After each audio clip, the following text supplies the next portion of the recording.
या मालिकेचे पूर्ण एपिसोड्स पाहण्यासाठी झी5 ऍप डाउनलोड करा। ईशा तर नाहीये इथे. ईशा नाहीये? हा, मी फोन केला तेव्हा ईशा इथेच होती ना? इथे होती ती, पण नंतर गेली. विक्रांत, कुठे होतात कुठे तुम्ही? मला सांगा, ईशा घरी आली? दादा, माय फ्रेंड वहिनीचा काहीच पत्ता नाहीये. We are worried. अरे तिच्याशी लग्न कशाला केलं मी? तिला राजनंदिनी बनवण्यासाठी केलं, बरोबर का नाही? बरोबर ना? मग ती अशी गायब होऊन कशी चालेल? ती अशी गायब होता कामा नये झेंडे, ती अशी गायब होता कामा नये. विक्रांत, सरांच्या नावाचं मंगळसूत्र घालून मिरवायला काहीच वाटत नाही. काळजी नाही घ्यायची सरांची. मॅम नाही. Shut up. यापुढे तुझ्यामुळे जर सरांच्या तब्येतीला काही झालं ना, तर तुझी गाठ माझ्याशी आहे, हे लक्षात ठेवायचं. सर, म्हणजे तुम्हीच म्हणता ना की हातात घेतलेलं काम कायम पूर्ण करावं म्हणून. मग आपल्या कंपनीत जो भ्रष्टाचार झालाय तो फक्त मला शोधून काढू दे. मी तिला सगळं सांगतोय, ऐकतच नाही माझं. मी तिला म्हणलं मी हे सगळं शोधतो, त्या फ्रॉड माणसाला मी शोधून काढतो. मला म्हणते नाही, मी एकदा हातात काम घेतलं की ते पूर्ण करणार. सर सर सर सर काम सर म्हणे. याचा अर्थ ती पुन्हा ऑफिसमध्ये येणार ना खुपसायला.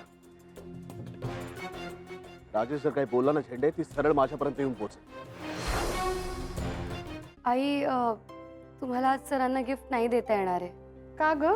आई, अगं ते रूम मध्ये काम करतायत. बरं बरं, असू दे. ब्रो इन लॉची या घरात एक स्पेशल रूम आहे. ब्रो इन लॉ घरात आले ना की पहिल्यांदा त्याच रूम मध्ये जातात. पण म्हणजे ईशा, मलाही आश्चर्यच वाटलं हो, की ईशाने तुमच्यापासून ही गोष्ट लपवून कशी ठेवली. गॉड नोज त्या रूम मध्ये काय असेल. राजनंदिनी गेल्यानंतर बरोबर 9 महिन्यांनी ईशाचा जन्म झालाय. कोणाचा जन्म? ईशा, तू तयार नाही झालीस अजून? मला नाही आवडत होळी खेळायला. मी लहानपणापासून एकदाही होळी खेळले नाहीये. राजनंदिनीला होळी खेळायला आवडायचं. खूप आवडायचं. मग वहिनी आणि राजनंदिनी त्या एकच कशा असतील? तुझे बाबा सांगत होते, तुला कोणी रंग लावायला आलं तर तू माळ्यावर लपून बसायचीस. मला नाही आवडायचं जवळ येऊन कोणी तोंडाला रंग फासलेला. कोणी आलं की मी जोरात किंचाळायचे. मला खूप भीती वाटते. ईशा,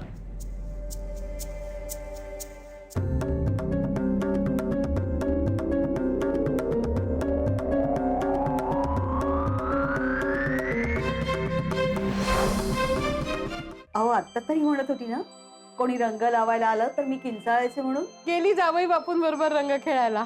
आय थिंक दादाने मॅजिक केलंय.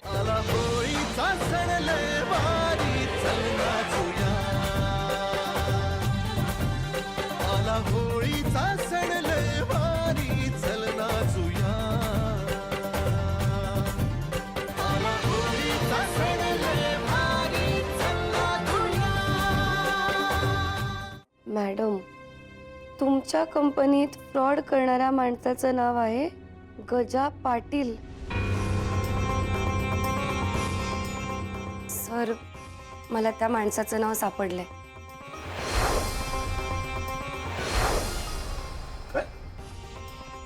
कोण?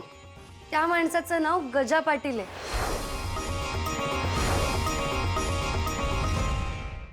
विक्रांत, ईशा घरी कितपत बडबड करेल?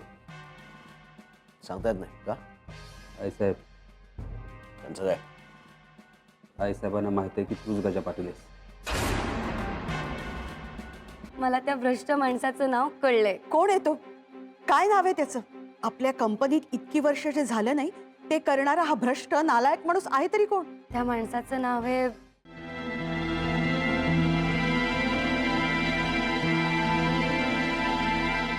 अहो, मी स्वतः बघितलं त्यांना आज जाताना. हे बघ ईशा, इथे आपण आर्ग्यू करून काहीही होणार नाही. आपण कन्फर्म करूयात ना. कन्फर्म कसं करणार? आपण डोअर ओपन करूयात आणि कन्फर्म करूयात.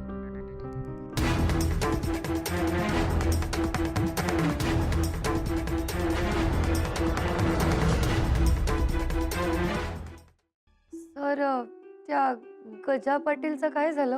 त्याचा शोध चालू आहे ईशा. त्या माणसाने आपल्या कंपनीची सिस्टीम पूर्णपणे बिघडवून ठेवली आहे. त्या माणसाला शिक्षा मिळाली पाहिजे सर. ईशा, सगळ्या गोष्टी इतक्या सोप्या नसतात. आपले प्रयत्न सुरू आहेत ना, सापडेल. तर अहो, त्या राजेशनी आपल्याला एवढा मोठा धोका पत्करून त्या गजा पाटीलचं नाव सांगितलं. सर, निदान त्या राजेशला तरी न्याय मिळाला पाहिजे.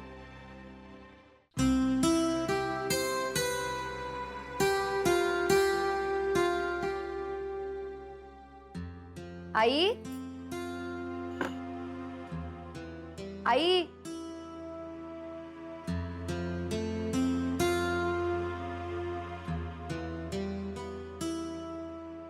आई, हा अगं उठ, सकाळ झालीये. हो का? उशीर झाला का ग फार? असू दे, चांगली झोप लागली ना तुला? हो, चांगली लागली, पण जरा जास्तच लागली. असू दे. चहा आणलाय तुझ्यासाठी. इकडेच? तुला बाहेर सगळ्यांबरोबर घ्यायचा आहे का चहा? हो, म्हणजे दात घासते, तोंड धुते आणि मग बाहेर येते ना चहा प्यायला. ठीक आहे, मग तू ये आवरून. हा. ईशा, जावई बापू कुठे आहे? आई अगं ते गेले ऑफिसला. अगं बाई, गेले? काय म्हणत असतील ग? मी ऑफिसला निघालो आणि सासूबाई अजून झोपल्यात. अगं ईशा, मला उठवायचं तरी ते जायच्या आधी. आई अगं त्यांना काही कळलं सुद्धा नसणार आहे. तू नको उगाच टेन्शन घेऊस. बर, तू ऑफिसला जाणार आहेस का? हो आई, मला एक महत्वाचं काम आहे ऑफिसमध्ये. तेवढं झालं की मी घरीच असणार आहे आई साहेबांजवळ. बरं आहे, नाहीतरी तुझी खूप ओढाताण होते. ऑफिस, घर आणि ऑफिस सांभाळायला जावई बापू आहेत ना. अगं ईशा, काल रात्री कुठे झोपले ग ते? मला इतकं अवघडल्यासारखं झालं ना, सांगते तुला. आई अगं इतक्या खोल्या आहेत त्या घरात, तू कशाला काळजी करतेस? अगं असं नाही, पण माझ्यामुळे त्या खोलीत जाऊन झोपले असतील तर? त्या रूम मध्ये म्हणजे? नाही ग, काही नाही. आई, हा? तुला कोणी सांगितलंय त्या रूम बद्दल? छे ग, कुणीच नाही. तू उगाच डोक्यात काहीतरी भरवून घेऊ नकोस. हा ईशा, तुला काही प्रॉब्लेम नाहीये ना ग इथे? नाही आई, मला काहीही प्रॉब्लेम नाहीये इथे. मग झालं तर जा, मी बाहेर येते चहा प्यायला. आई एक काम कर, तू आंघोळीला जा, हा. मी हे सगळं आवरते. नको, मी आवरते ना, मला सवय. जा तू, मी येते. ईशा, जा तू.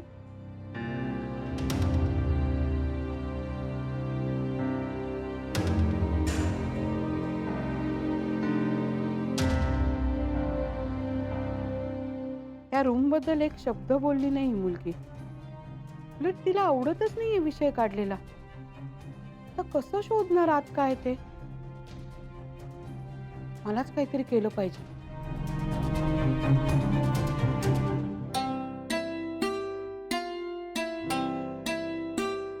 ईशाची, तुम्हाला काय हवं ते घ्या. अगं बाई, आईसाहेब, अहो केवढं काय काय केलंय नाश्त्यासाठी. याची काय गरज होती? हो ईशाची आई, आज तुम्ही आलात ना, म्हणून खास तुमच्यासाठी आहे सगळं. या आणि माय फ्रेंड वहिनीने तर स्क्रॅम्बल एग पण केले. हवंय तुम्हाला? घेऊ शकता. म्हणजे? म्हणजे अंडा भुर्जी समजा. हा. अच्छा, अरे वा, छान. आई, मी येते. अगं ईशा, बस ना, तू सुद्धा खाऊन जा. नको आई साहेब, माझं एक महत्वाचं काम राहिलंय, त्याच्यासाठी जावं लागेल. अगं, आज मुद्दाहून कशाला जातेस?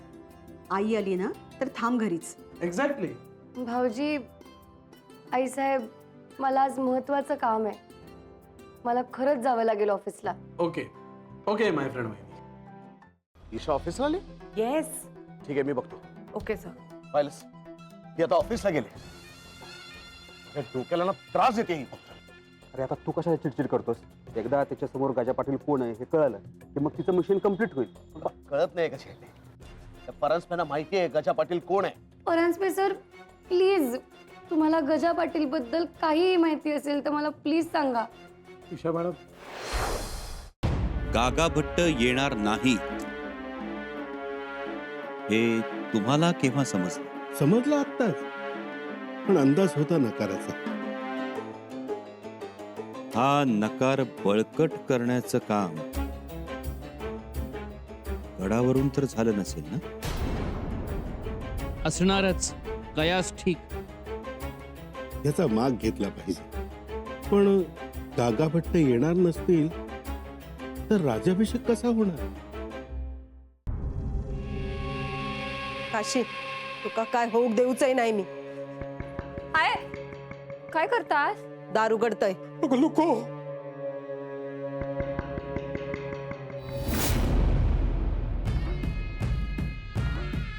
पाटणकर वच्ची माझ्या दारात येऊन तमाशो करून गेला. एका उडवला असता तिथं गेला. बघ माझी कुंडली बघ, कधी लिहिला त्याचा मरण माझ्या गोळीन. कशाला उगीच नाही का पैसे घालवायचे? मी करेन ना, तेवढेच पैसे वाचतील. पैसे वाचतील त्याचा विचार तुम्ही नका करू. पैसे माझे जाणार आहेत, तुमचे नाही. तुम्हाला जिथे काम आहे ना तिथे तुम्ही काम करा. ज्यानं त्यांना आपलं आपलं काम करावं. तुम्ही मुकाट्यानं ऑफिसमध्ये चला माझ्या बरोबर. मी डबा भरते बरं दोघांचं. आठ लवकर.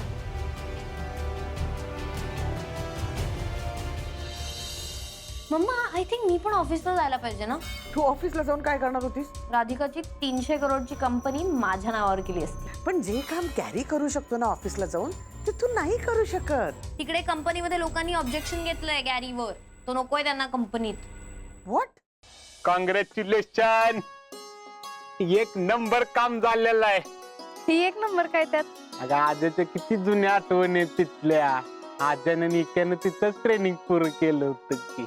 व्हायला करावलं. सगळे मित्र तिकडेच भेटले होते. नुसतं दोस्त भेटलं नाही काय, तर तिथं बायको बी मिळाली की.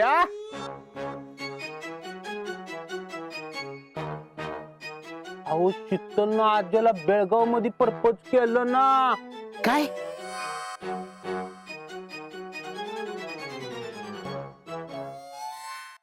और जैसे ही देखा घंटी बज गई और अभी उसको मराठी में कहते हैं घंटा नाद होता है घर में. वो होता है क्या? हाँ? नाही वैसा तो नहीं होता. यांनी माझ्या ड्रॉवरमध्ये एक रिंग ठेवलेली, एक टेडी बेअरचं असं कव्हर होतं, त्याच्यात ती रिंग होती. म्हणजे आल्या आल्या. आता सुद्धा ड्रॉवर उघडला का काहीतरी आता असतं? काय नाही. आधी कसं असतं, पटवायचं असतं ना. सूरज भाऊजींनी नवीन बिझनेस चालू केलाय, हे तर सगळ्यांना माहिती आहे. त्यांच्या पोर्टलद्वारे आपला माल थेट घराघरात पोहोचवणं शक्य आहे. फक्त त्यासाठी आपण सगळ्यांनी एकत्र येणं गरजेचं आहे. अंजली लय मोठं काम केलं, सगळ्या गावाचा मालिकला. जे मला माहिती होतं, जे माझ्या डोक्यात आलं ते मी तुम्हाला सांगितलं. तुम्ही ते ऐकलं आणि तुम्हाला ते पटलं, ते जास्त महत्वाचं. अंजली वहिनींचा, अंजली वहिनींचा, अंजली वहिनींचा.